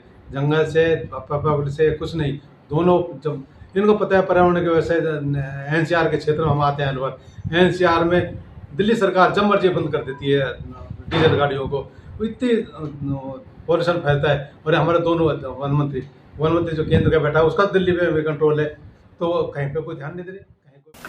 कृषि उपज मंडी में व्यापारी एवं राजस्थान खाद्य व्यापार महासंघ के प्रदेशाध्यक्ष सुरेश जलालपुरिया ने अमेरिका ईरान युद्ध के असर को लेकर टिप्पणी की है। उन्होंने कहा कि भारत ने पहले ही इसकी तैयारी कर ली है। पिछले युद्ध से सबक लेते हुए वैकल्पिक व्यवस्था पहले ही आरंभ कर दी गई थी। साथ ही डीजल, पेट्रोल एवं गैस के लिए अन्य देशों से भी संपर्क किया गया है। इसके बावजूद आयात निर्यात पर प्रभाव पड़ेगा। साथ ही कुछ हद तक औद्योगिक इकाइयों, व्यापार पर भी असर पड़ेगा। जलालपुरिया ने कहा कि यदि युद्ध 10 से 15 दिन में समाप्त हो जाता है तो इसका ज्यादा असर देखने को नहीं मिलेगा। सर, ईरान और अमेरिका का युद्ध जिस तरह से दोबारा शुरू हुआ है, ऐसी उम्मीद नहीं थी, लेकिन फिर भी शुरू हो गया है। भारत पर इसका क्या प्रभाव पड़ेगा और भारत की अर्थव्यवस्था पर कितना असर पड़ेगा? कोई भी देश में युद्ध होने के बावजूद कुछ न कुछ सब्जी के आँच आती है। भारत पे भी अन्य देशों के मुकाबले असर तो पड़ेगा, लेकिन कम पड़ेगा, क्योंकि वैसे भी अन्य जो देश हैं उन्हें सब लोग इनके युद्ध चलते हुए अपनी तैयारियां की हुई है, जिसमें आपने देखा होगा कि जब पूरी रूप में युद्ध अपने यौवन पे था तब भी भारतीय हमारी आम जनता को कोई विशेष तकलीफ नहीं हुई। और मैं समझता हूँ कि अगर ये अब ये लंबा युद्ध चला तो हम अपने आप में सक्षम हैं। फर्क तो पड़ेगा, लेकिन विशेष फर्क नहीं पड़ेगा। सर, कच्चा तेल कुछ महंगा हो सकता है? हाँ, क्रूड तेल तेज होगा तो क्रूड तेल से अपना प्लास्टिक है, तेल है, अन्य सब चीज़ों में महंगाई आती है, तो उसका असर तो अवश्य पड़ेगा। लेकिन अगर अपन अन्य की बात करें कि अन्य देशों के मुकाबले, मैं पुनः आपको बता रहा हूँ कि भारत पर इतना विशेष इसका प्रभाव देखने को नहीं मिलेगा। सर, व्यापार और विशेषकर एक्सपोर्ट इम्पोर्ट पर प्रभाव पड़ सकता है कुछ? हाँ, किसी भी देश में अगर विदेशी में आपस में युद्ध होता है, लड़ाई होती है, संबंध बढ़िया नहीं होते, तो उसमें जब आवागमन किसी भी चीज़ में कम होता है तो उसका असर होता है, तो उसमें आयात निर्यात में प्रभावित होता है और वो कम हो जाता है। इंडस्ट्री एरिया में फर्क पड़ता है? हाँ, औद्योगिक जो क्षेत्र में कच्चा माल जो विदेशी तेलों पर निर्भर है, विदेशी कच्चे मालों पर निर्भर है, उन पर प्रभाव पड़ेगा। प्लास्टिक उद्योग है, अन्य है, लेकिन फिर भी भारत पिछले वर्षों के मुकाबले काफ़ी अपना, चाहे आपने देखा होगा कि रिफाइनरी इंडिया में लगना शुरू हुई है, अन्य काम जो हम तैयारी में लगे हुए हैं, तो रक्षा बजट है वो भी बहुत कम हुआ है, क्योंकि रक्षा के बहुत उपकरण भारत में बनने लग गए। तो मैं समझता हूँ कि इतना असर नहीं पड़ेगा, पर असर पड़ेगा। तो पिछले दिनों सर रूस से संबंध सुधरे हैं पहले के मुकाबले, बीच में कुछ संबंध थोड़े बिगड़े थे, लेकिन अब संबंध अच्छे हैं। तो कच्चा तेल, हमारे माननीय मोदी जी किसी से संबंध खराब करते नहीं। सामने वाला अगर थोड़ी देर रूसता है तो वो समझता है कि मोदी जी को इससे खुश रहने में फ़ायदा है, और वो अपने आप ही पुनः खुश हो जाता है। तो इसलिए मोदी जी को इस बात की चिंता नहीं है कौन नाराज़ हो रहा है और कौन खुश है। आपने देखा होगा कि लोग बाग बड़े बड़े उपहार से किसी को खुश करते हैं। हमारे प्रधानमंत्री जी 1 रुपये के उपहार से कितना खुश कर देते हैं किसी प्रधानमंत्री को, किसी देश को। तो इससे बढ़िया उनमें जो योग्यता और कला है शासन चलाने की, मैं समझता हूँ कि बहुत उनका मैं धन्यवाद और विशेष आभारी हूँ कि वो भारतीय जनता को सुरक्षित रखे हुए हैं, और भारतीय जनता उनको होते हुए अपने आप में सुरक्षित महसूस कर रही है। उधर विपक्षी दल अक्सर आरोप लगाते हैं कि केंद्र की नीतियों के कारण भारत का झुकाव अमेरिका की तरफ बढ़ गया है और पुराने दोस्त रूस को भुलाया जा रहा है। उधर अलवर कृषि उपज मंडी में कारोबारी सुरेश जलालपुरिया का मानना है कि रूस के साथ भारत का विशेष संबंध कायम है।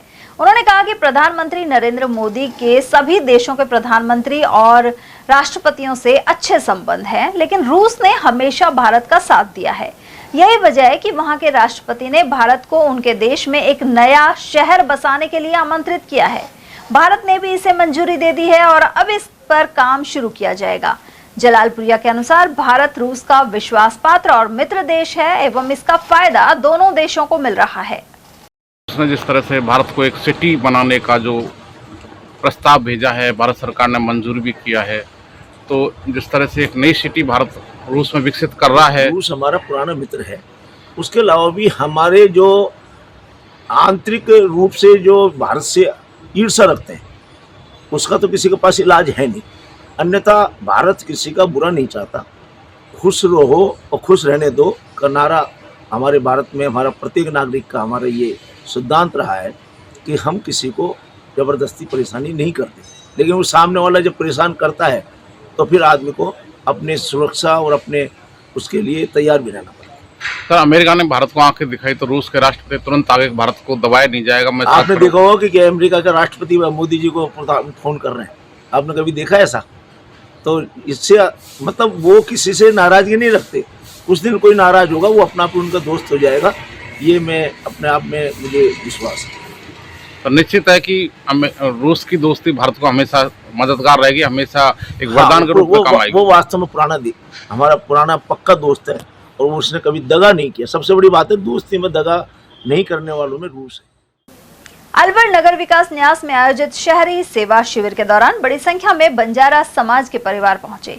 घुमंतु, अर्धघुमंतु एवं विमुक्त परिवारों के लिए निःशुल्क भूखंड और आवास आवंटन योजना को लेकर यहां उन्हें पात्रता, दस्तावेज, आवेदन प्रक्रिया और अन्य जानकारी दी गई। अधिकारियों ने बताया कि सरकार का उद्देश्य लंबे समय से स्थायी आवास से वंचित घुमंतु एवं विमुक्त समुदायों को सम्मानजनक आवास उपलब्ध कराना है। योजना को लेकर बंजारा समाज के लोगों में उत्साह दिखाई दिया। उदयपुर के महाराणा प्रताप खेल गांव में 6 से 8 जुलाई तक आयोजित राज्य स्तरीय जूनियर तैराकी संघ प्रतियोगिता में अलवर की तैराक ईशिका राठौड़ ने श्रेष्ठ प्रदर्शन किया। ईशिका ने 17 से 18 वर्ष आयु वर्ग की 100 मीटर बेस्ट स्ट्रोक स्पर्धा में रजत पदक जीता।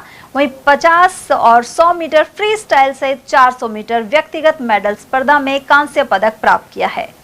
जिला तैराकी संघ के सचिव भगवान दास सैनी सहित अन्य पदाधिकारियों ने इस उपलब्धि पर बधाई दी है। अलवर के सोनावर डूंगरी विवेकानंद नगर सेक्टर 3 स्थित मां वैष्णो देवी प्राचीन मंदिर का स्थापना दिवस धूमधाम से मनाया गया। पुजारी भुवनेश्वर शर्मा ने बताया कि मां वैष्णो देवी मंदिर का स्थापना दिवस हर वर्ष मनाया जाता है। इस अवसर पर मंदिर प्रांगण को आकर्षक ढंग से सजाया गया एवं भंडारा आयोजित किया गया। इसमें हजारों भक्तों ने प्रसाद ग्रहण किया। साथ ही कंचन शर्मा के नेतृत्व में महिला मंडली ने माता के भजनों की प्रस्तुतियां दी। कार्यक्रम श्रद्धालु सुशीला देवी के सानिध्य में संपन्न हुआ। भक्तों ने यहां देवी मां के दर्शन किए और मनोकामना पूर्ण होने पर चुनरी और प्रसाद अर्पित किया। मैं कंचन शर्मा, माताजी का मंदिर सोनावा की डूंगरी विवेकानंद नगर सेक्टर नंबर 3 से यहाँ माँ के निर्माण को आज 33 वर्ष पूर्ण हो चुके हैं। जो माँ की स्थापना दिवस यहाँ मनाया जा रहा है। 33 वर्ष पूर्ण होने के उपलक्ष्य में भंडारा प्रसादी का आयोजन, दिन में संकीर्तन का कार्यक्रम आज किया जा रहा है। सन 1994 में माँ वैष्णो देवी की सर्वप्रथम यहाँ पर इस मंदिर प्रांगण में स्थापना की गई थी, जिस उपलक्ष्य में आज पूरे 33 वर्ष हो चुके हैं। जिस उपलक्ष्य में यहाँ जितने भी भक्तगण हैं, प्राचीन और नए, जो माँ के प्रसाद को ग्रहण करने के लिए आए हैं। अलवर के मालवीय नगर टंकी के पास स्थित श्री जलेश्वर महादेव मंदिर में 12 से 18 जुलाई तक संगीतमय श्री शिव महापुराण कथा होगी। कथा का वाचन श्री चित्रकूट धाम उत्तर प्रदेश के राष्ट्रीय संत स्वामी कमलदास बापू करेंगे। कथा रोजाना दोपहर 2:15 से शाम 5:15 बजे तक होगी। वहीं 12 जुलाई को सुबह 8:15 बजे श्री जलेश्वर महादेव मंदिर से भव्य कलश यात्रा निकाली जाएगी। यह जानकारी मंदिर के पुजारी अशोक अवस्थी ने प्रदान की। महावीर इंटरनेशनल अलवर केंद्र द्वारा संचालित आचार्य हस्ती चिकित्सालय में शनिवार को सुबह 10 बजे से दोपहर 12 बजे तक जोड़ रोग परामर्श शिविर लगेगा। केंद्र अध्यक्ष जिनेंद्र जैन ने यह जानकारी दी। उन्होंने बताया कि निःशुल्क शिविर में फोर्टिस एस्कॉर्ट्स हॉस्पिटल जयपुर के डॉक्टर अनूप झुरानी की टीम से डॉक्टर संजय लवानिया द्वारा परामर्श दिया जाएगा। दलित उत्थान संघर्ष सेवा समिति ने खैरथल स्थित स्वयं सिद्धा वृद्धाश्रम में फल वितरित किए। समिति के प्रदेश अध्यक्ष श्यामलाल जाजोरिया और उनकी टीम इस समाज सेवा के कार्य के लिए पहुंची। साथ ही वृद्धों की बेहतर देखभाल एवं स्वच्छता को लेकर व्यवस्थापक कमलेश कुमार को सराहा। वहीं इस कार्य में किशनलाल जाटव की अहम भूमिका रही। साथ ही शिवली राम, दर्शन सिंह और फूल सिंह आदि मौजूद रहे। अलवर के राजकीय वाणिज्य महाविद्यालय में प्रोफेसर सत्यभान यादव की अध्यक्षता में शोधार्थी सुबोध प्रकाश का पीएचडी वाइवा वोस प्रस्तुतिकरण आयोजित हुआ। वे सूक्ष्म, लघु एवं मध्यम उद्योगों के भारत की आर्थिक प्रगति में योगदान पर राजस्थान के विशेष संदर्भ में शोध कर रहे हैं। उन्होंने अपना शोध कार्य डॉक्टर मनु शरद पाठक के निर्देशन में पूरा किया। वहीं एनएसी कार्यकारी समिति अध्यक्ष और इग्नू के पूर्व कुलगुरु प्रोफेसर नागेश्वर राव विषय विशेषज्ञ के रूप में वर्चुअल रूप से उपस्थित रहे। उन्होंने शोधार्थी को शोध से संबंधित सुझाव भी दिए। इस दौरान महाविद्यालय के सभी संकाय सदस्यों की मौजूदगी रही। जिला परिषद साधारण सभा की बैठक 17 जुलाई को होगी। जिला प्रमुख बलबीर छिल्लर की अध्यक्षता में यह बैठक की जाएगी। इसकी शुरुआत सुबह 11:30 बजे से जिला परिषद सभागार में होगी। इस दौरान विभिन्न जिला पार्षद भाग लेंगे। खबरें अभी और भी हैं, लेकिन फिलहाल वक्त एक छोटे से ब्रेक का, फौरन लौटेंगे। आप बने रहिए हमारे साथ और देखते रहिए ATL TV। Om Aditya public senior secondary school Alwar में बेस्ट फैकल्टी के साथ सर्वश्रेष्ठ बोर्ड परीक्षा परिणाम। स्कूल फीस में ही फाउंडेशन, कक्षा 9th 10th प्री फाउंडेशन, कक्षा 11th 12th विज्ञान वर्ग, वाणिज्य वर्ग, कला वर्ग, हिंदी एवं अंग्रेजी माध्यम। विद्यालय में मेधावी विद्यार्थी प्राची राठौड़, अंकित कुमार, गार्गी सैनी, कमल प्रजापत, बलराज वर्मा, गौरी और वैशाली ने बोर्ड परीक्षा में 97% अंक लाकर संस्था का सम्मान बढ़ाया और संस्था के द्वारा प्रत्येक विद्यार्थी को 21,000 रुपए का चेक प्रदान किया। हमारी संस्थाएं कक्षा नर्सरी से 8वीं तक के विद्यार्थियों को बुक्स, नोटबुक्स, बैग्स, डायरीज, आई कार्ड निःशुल्क दे रही हैं। कक्षा 9वीं से 12वीं तक के विद्यार्थियों को bag, dress, jacket, I card निःशुल्क दे रही हैं। हमारी संस्थाएं Om Aditya public senior secondary school, Lajpat Nagar, Ambedkar circle के पास, Alwar. Delhi academy senior secondary school, 84 Subhash Nagar, NEB Agrasen circle के पास, अलवर। आदित्य एकेडमी तिजारा फाटक पुल के पास, Alwar. Contact number 9829107651 and 9116913576। Aditya की परंपरा, सेवा, संस्कार और समर्पण। फर्नीचर का 32 साल पुराना जाना माना नाम राहुल डेकोर। यहाँ आपकी लाडली बिटिया के लिए अथवा अपने घर के लिए सभी प्रकार का सागवान का फर्नीचर उपलब्ध है।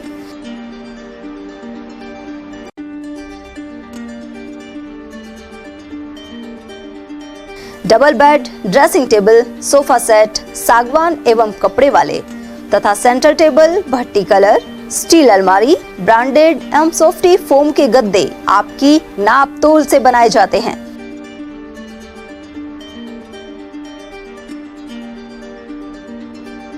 सभी सामान एक ही छत के नीचे उपलब्ध। हमारा पता है अलवर बोर्ड, जसवंत तिराहे से पहले, Kati Ghati, Alwar. Contact number 9414019769 and 9414019768।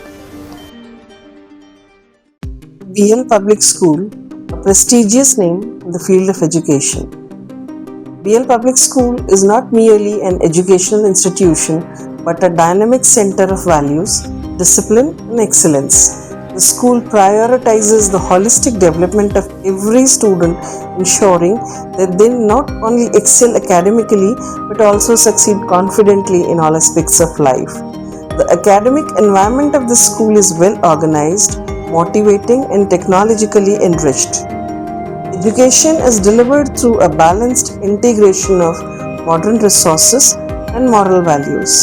Smart classes and modern teaching methodologies, well-equipped computer lab, rich and peaceful library, practical learning in science and mathematics, sports and physical training, music, art, dance and cultural activities. Experienced, trained and dedicated teachers provide personal guidance to students that helps nurture talent and encourage students to become confident and self-reliant individuals. 100% board examination results are attained every year. Several students score 100% marks in subjects which are considered tough like mathematics and science, bringing pride to the institution. The school's alumni are now serving in prestigious positions across various fields, reflecting the quality education imparted by the institution. Although affiliated to RBSc, the academic guidance and standards of the school are maintained at par with CBSE education. Education here is not limited to textbooks. Special emphasis is placed on life skills, moral education, self-reliance, and personality development.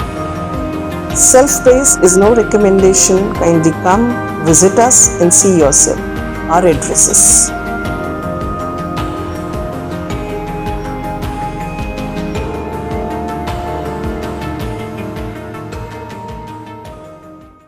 ATL द्वारा गर्मी के मौसम में वन्य जीवों के लिए जारी मुहिम के तहत काफी वर्षों से पानी और चारा बालाकिला जंगल में भेजा जा रहा है।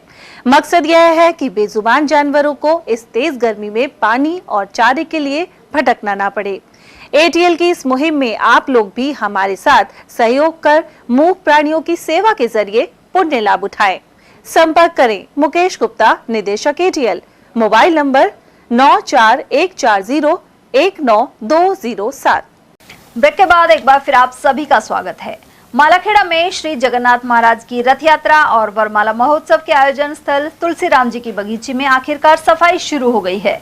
गंदगी, अनुपयोगी घास और झाड़ियों से भरे मेला स्थल की खबर एटीएल पर प्रसारित की गई थी। इसके बाद नगर पालिका प्रशासन हरकत में आया और शहरी रोजगार गारंटी योजना के तहत मौके पर मजदूर लगाए गए हैं। यहाँ साफ सफाई और स्वच्छता का कार्य शुरू करवा दिया गया है। 18 से 21 जुलाई तक यहाँ रथ यात्रा, मेला और वरमाला महोत्सव का आयोजन होना है। रियासत काल में अलवर के राजाओं के सहयोग से होने वाले इस आयोजन की जिम्मेदारी अब लोकतंत्र में प्रशासन की है, लेकिन मेले से कुछ दिन पहले तक मौके पर गंदगी का आलम था। समाजसेवी सतीश चौधरी और स्थानीय लोगों ने प्रशासन की उदासीनता पर सवाल उठाए थे। खबर प्रसारित होने के बाद नगर पालिका ने तत्काल मजदूरों को लगाकर परिसर की सफाई शुरू कराई। मौके पर मौजूद श्रद्धालुओं ने इसे सराहा है। गौरतलब है कि पिछले 175 वर्षों से इस मेले का आयोजन किया जा रहा है। उधर नगर पालिका के अधिकारी तरुण शर्मा के अनुसार सफाई के अलावा यहां रोड लाइट की व्यवस्था भी सुनिश्चित की जा रही है। भगवान जगन्नाथ जी की और 20 तारीख को मेला है, इसलिए मैंने साफ सफाई में लेवल लगा रखी है हमने सारी, और साफ अच्छी व्यवस्था चल रही है मेले के लिए। बुजुर्ग और पुरानी कहावत है कि देर आए लेकिन दुरुस्त आए। मालाखेड़ा में श्री श्री 1008 जगन्नाथ जी के मेले स्थल वरमाला महोत्सव व अन्य धार्मिक आयोजन 18 जुलाई से 21 जुलाई तक आयोजित होंगे। जहां मेला स्थल पर अव्यवस्था का आलम था, साफ सफाई नहीं थी। इसको लेकर नगर पालिका प्रशासन के अधिकारी के निर्देश पर अब वहां साफ सफाई मौके पर हो रही है, जिससे सैकड़ों गांवों से आने वाले श्रद्धालुओं को परेशानी नहीं होगी और वह अच्छा मैसेज यहां से लेकर जाएंगे, जिससे नगर पालिका की छवि अच्छी बनी रहेगी। यह कार्य साफ सफाई का मौके पर शुरू कराया है। इसके नगर पालिका प्रशासन के अधिकारी का साधुवाद है, लेकिन फिर हम कहेंगे देर आए दुरुस्त आए। मैं उदेश सिंह, एटीएल न्यूज। एकादशी के अवसर पर मालाखेड़ा कस्बे के रेलवे स्टेशन स्थित श्याम मंदिर पर सुबह से ही श्रद्धालुओं की भीड़ देखने को मिली। श्रद्धालु डीजे की धुन पर नाचते गाते हुए मंदिर प्रांगण पहुंचे। भक्त कजोड़राम चौधरी ने बताया कि मालाखेड़ा उपखंड क्षेत्र के दर्जनों गांव से श्रद्धालु एकादशी को पैदल चलकर मंदिर प्रांगण पहुंचते हैं। साथ ही बाबा की प्रतिमा के समक्ष पूजा अर्चना कर मन्नतें मांगते हैं। यहाँ डीजे की धुन पर भजनों की गूंज भी सुनाई दी। साथ ही जगह जगह मीठे जल की प्याऊ का इंतजाम किया गया था। मालाखेड़ा उपखंड अधिकारी को मुख्यमंत्री के नाम 7 सूत्रीय मांगों को लेकर ज्ञापन सौंपा गया है। राजस्थान पंचायती राज एवं माध्यमिक शिक्षक संघ द्वारा तृतीय श्रेणी शिक्षकों के स्थानांतरण, पिछले 6 सत्रों से बकाया तृतीय श्रेणी शिक्षकों की डीपीसी करवाने और कई अन्य मांगे उठाई गई हैं। इनमें जर्जर भवनों के फिर से निर्माण की मांग भी शामिल है। ग्राम पंचायत पूनखर में आयोजित ग्रामीण सेवा शिविर में राजस्व विभाग द्वारा आम जन के लंबित राजस्व प्रकरणों का मौके पर निस्तारण किया गया। इस दौरान खिलाड़ी बच्चूलाल, बलवीर, भगवान सहाय और विजेंद्र के नाम दर्ज कृषि भूमि में आपसी सहमति से खाता विभाजन के लिए आवेदन पत्र प्रस्तुत किया गया। इसके अभाव में इन लोगों को विभिन्न शासकीय योजनाओं का लाभ प्राप्त करने एवं सीमा ज्ञान, कन्वर्जन कराने और बैंक रहन आदि में कठिनाई हो रही थी। इस प्रकरण का परीक्षण कर राजस्व अभिलेखों का सत्यापन किया गया। इसके बाद आपसी सहमति से खाता विभाजन को अंजाम दिया गया है। ऐसे में लाभार्थियों ने सरकार और अधिकारियों का आभार जताया है। खैरतल नगर परिषद क्षेत्र में हाल ही में शामिल सिवाना गांव में अंडरपास निर्माण के बाद जल निकासी व्यवस्था चरमरा गई है। गांव की मुख्य सड़क पिछले कई महीनों से गंदे पानी और कीचड़ से लबालब है। सड़क दलदल में बदलने से ग्रामीणों, महिलाओं और स्कूली बच्चों का आवागमन जोखिम भरा हो गया है। समस्या से परेशान ग्रामीणों ने नगर परिषद आयुक्त को ज्ञापन सौंपा है। ग्रामीणों ने बताया कि गांव के बाहर रेलवे फाटक पर करीब 1 वर्ष से अंडरपास का निर्माण चल रहा है।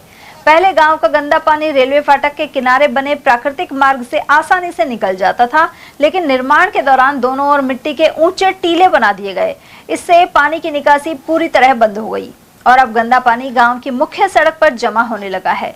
ग्रामीण विजय, राजकुमार जाटव, सुभाष चंद, गणेश जांगेड़, मोहन, नरेश और सुरेश कुमार सहित अन्य लोगों ने इसे लेकर ज्ञापन सौंपा है। साथ ही नालियों से अतिक्रमण हटाकर सफाई और जल निकासी की मांग उठाई है। वहीं जल्द स्थायी समाधान नहीं होने पर आंदोलन की चेतावनी दी है। ये तकरीबन 1 महीने 25 दिन हो गए। अच्छा, किस कारण से? इस कारण से ये नाला इन्होंने, ये दोनों साइड एक विशेष समुदाय के 2 घर हैं, इन्होंने जबरदस्ती नाला रोक रखा है। मनीष कुमार शर्मा। आप कौन से स्कूल में? मैं गवर्नमेंट सीनियर सेकेंडरी स्कूल में प्रिंसिपल हूँ सिवाना में। जी जी। और ये पानी की वजह से काफ़ी परेशानी बच्चों को और स्टाफ को हो रही है जी। पिछले 1-1.5 साल से तो पहले अंडरपास का निर्माण कार्य चल रहा था, उस वजह से काफ़ी परेशानी थी, आने जाने में बच्चों को पटरी पार करके आना पड़ता था। जी जी। और अब जब अंडरपास का सुविधा मिली तो उसके बाद में अब ये पानी के भराव की ऐसी समस्या है बहुत ज़्यादा है कि आए दिन कोई ना कोई बच्चा इसमें गिर जाता है। एक आध बार मैडम ही हमारी इसमें फिसल चुकी है, तो बड़ी समस्या बच्चों को आने जाने में प्रतिदिन हो रही है। और अभी तो बरसात चालू नहीं हुई है, अब बरसात का सीज़न आ रहा है, जब बरसात हो जाएगी तो उसके बाद तो यहाँ से निकलना बहुत ज़्यादा मुश्किल हो जाएगा। तिजारा कस्बे के उप जिला अस्पताल में पिछले 20 दिनों से एक्सरे सुविधा ठप है।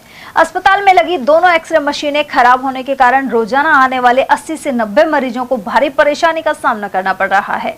रेडियोग्राफर प्रभारी पंकज ने बताया कि 18 जून से दोनों मशीनें खराब हैं। इस संबंध में पीएमओ मनोज यादव को अवगत कराने के बाद इंजीनियर द्वारा मशीन चेक की जा चुकी है, लेकिन अभी तक मरम्मत नहीं हो पाई है। एक्सरे सुविधा बंद होने से मरीजों को खैरथल, अलवर या अन्य निजी सेंटर्स पर जाना पड़ रहा है। इसके चलते उन्होंने एक्सरे मशीनों को जल्द ठीक करवाने की मांग की है। कौन सा गाँव? कैसे आए थे? एक्सरे कराने। हो गया एक्सरा? नहीं हुआ। क्या हो रहा है? मशीन खराब है। कितना? भारत विकास परिषद की भिवाड़ी शाखा उत्तर पूर्व प्रांत का स्थापना दिवस समारोह ट्री हाउस होटल में मनाया गया। कार्यक्रम का शुभारंभ दीप प्रज्वलन एवं वंदे मातरम के साथ हुआ। बालिकाओं ने गणेश वंदना प्रस्तुत करके वातावरण को आध्यात्मिक बना दिया। इसके बाद शाखा अध्यक्ष विमल पंडित ने सभी अतिथियों का स्वागत किया। प्रेरक वक्ता डॉक्टर मोनिका रस्तोगी ने परिषद के स्थापना दिवस के विषय में बताया। इस अवसर पर संस्थापक सदस्यों, विकास रत्नों, पूर्व अध्यक्षों, सचिवों एवं कोषाध्यक्षों का सम्मान भी किया गया। सीए राकेश गुप्ता द्वारा नए सदस्यों को शपथ दिलाई गई। वहीं मुख्य वक्ता सह प्रचार प्रमुख कैलाश कल्ला ने जीवन में भारतीय संस्कारों एवं सांस्कृतिक मूल्यों को अपनाने का आह्वान किया। साथ ही राष्ट्र निर्माण में युवा और समाज की भूमिका पर अपने विचार रखे। इसके अलावा डॉक्टर नीरज द्वारा प्रश्नोत्तरी एवं सांस्कृतिक कार्यक्रमों का आयोजन किया गया। संस्थापक अध्यक्ष हरिराम शर्मा ने संपर्क, सहयोग, संस्कार, सेवा और समर्पण को प्रत्येक कार्यकर्ता के जीवन का आधार बताया। वहीं ब्रांड एम्बेसडर राजीव अरोड़ा ने जीरो वेस्ट मैनेजमेंट पर विचार रखे। कार्यक्रम संयोजक हरीश गौड़ रहे, जबकि शाखा सचिव मुकेश कुमार ने आगामी कार्यक्रमों की रूपरेखा प्रस्तुत की। भारत विकास परिषद का यह कार्यक्रम 64वां स्थापना दिवस था। यह स्थापना दिवस हमारे लिए बहुत गौरव का पल है, क्योंकि 1963 में आज के दिन हमारे भारत विकास परिषद की स्थापना हुई एवं भिवाड़ी उस रास्ते पर चल रहा है जिसमें हम स्वस्थ भारत की बात कर सकें। शिक्षा बचाओ आंदोलन के प्रदेश संयोजक प्रोफेसर रमेश बैरवा ने जिला कलेक्टर को मुख्यमंत्री, उच्च शिक्षा मंत्री एवं उच्च शिक्षा सचिव के नाम ज्ञापन सौंपा है। इसमें अलवर के कला कॉलेज में पेपर आउट एवं सामूहिक नकल के प्रकरण की निष्पक्ष जांच की मांग उठाई गई है। साथ ही जांच अधिकारी बदलने एवं प्राचार्य, परीक्षा समिति, जिम्मेदार वीक्षक एवं अन्य के खिलाफ कार्रवाई पर जोर दिया है। गौरतलब है कि प्रकरण की जांच के लिए आयुक्तालय कॉलेज शिक्षा जयपुर से संयुक्त निदेशक के नेतृत्व में एक जांच दल भी यहां पहुंचा था। बैरवा ने इस जांच दल की निष्पक्षता पर भी सवाल उठाए हैं। शिक्षा बचाओ आंदोलन की ओर से आज माननीय मुख्यमंत्री और शिक्षा मंत्री श्रीमान उच्च शिक्षा सचिव के नाम जिला कलेक्टर अलवर को ज्ञापन दिया गया है। ज्ञापन में मांग की है कि राजस्थान के बड़े कॉलेज राजकीय कला महाविद्यालय अलवर में पिछले दिनों जो पेपर आउट करके सामूहिक नकल जो करवाई जा रही है, जो हालात वहाँ पर है, उस पर चिंता प्रकट की है और साथ ही साथ जो दोषी लोग हैं उनके खिलाफ कड़ी कानूनी और विभागीय कार्रवाई की मांग की है।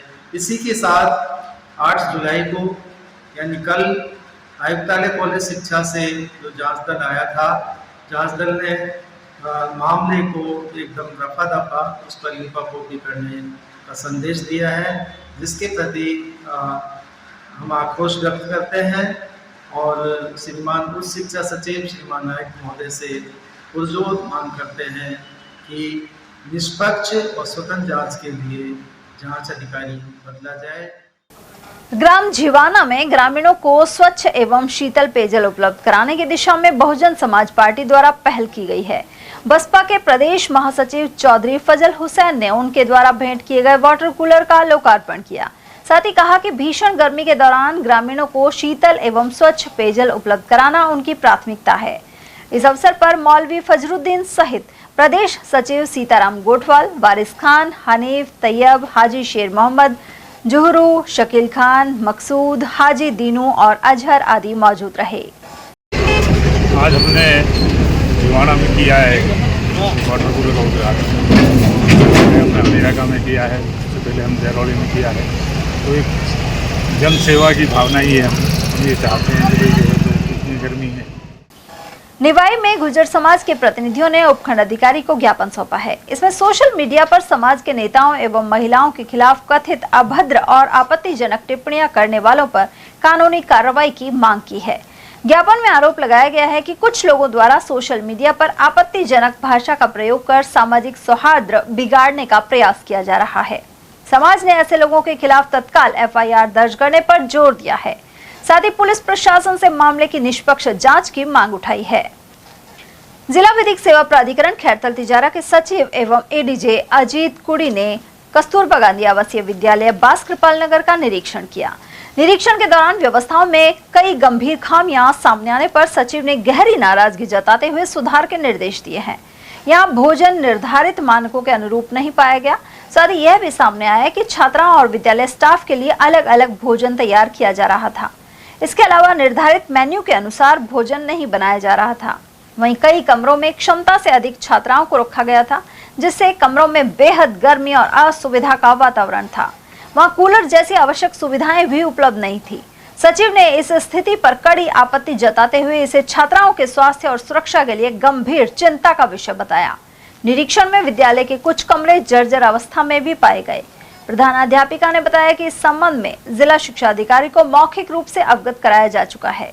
सचिव अजीत कुड़ी ने छात्राओं से सीधे संवाद भी किया। निरीक्षण के दौरान मुख्य वार्डन और प्रधानाध्यापिका से मौके पर सचिव ने कहा कि निरीक्षण का उद्देश्य छात्राओं को सुरक्षित, स्वच्छ, अनुशासित एवं बेहतर शैक्षणिक वातावरण उपलब्ध कराना है। इस मौके पर कनिष्ठ सहायक पुनीत शर्मा और PLV सूरज कछवाहा भी उपस्थित रहे। खंडेलवाल समाज की बैठक अलवर की खंडेलवाल धर्मशाला में आयोजित की गई। बैठक में 6 सितंबर को आयोजित होने वाले खंडेलवाल परिचय सम्मेलन की तैयारियों पर चर्चा की गई। बैठक में जिला प्रभारी उमेश नाटानी, बाबूलाल ठाकुरिया, उमेश ठाकुरिया, दीपक झालानी, श्याम केदावत, पुष्पेंद्र, अनिल तमौलिया, अनिल माचीवाल, योगेश खंडेलवाल और मोहन खंडेलवाल आदि मौजूद रहे। और चलते चलते एक नजर हेडलाइंस पर।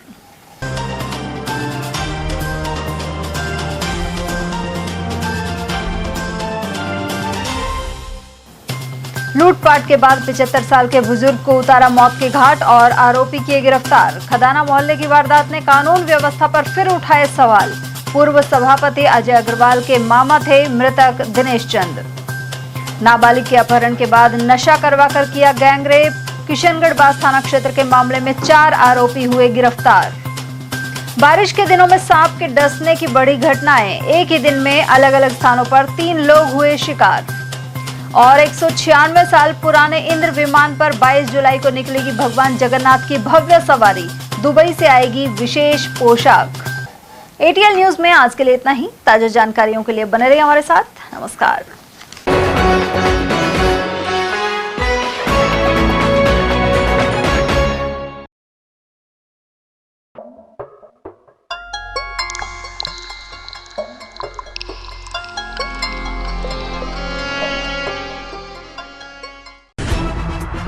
खबरें जो हमें सीधा जोड़ती हैं आपसे, जिनका आपकी जिंदगी पर होता है सीधा असर। खबर का मतलब है एक भरोसा, और आपका भरोसा है हमारी जिम्मेदारी। ETL TV, भरोसा अलवर का।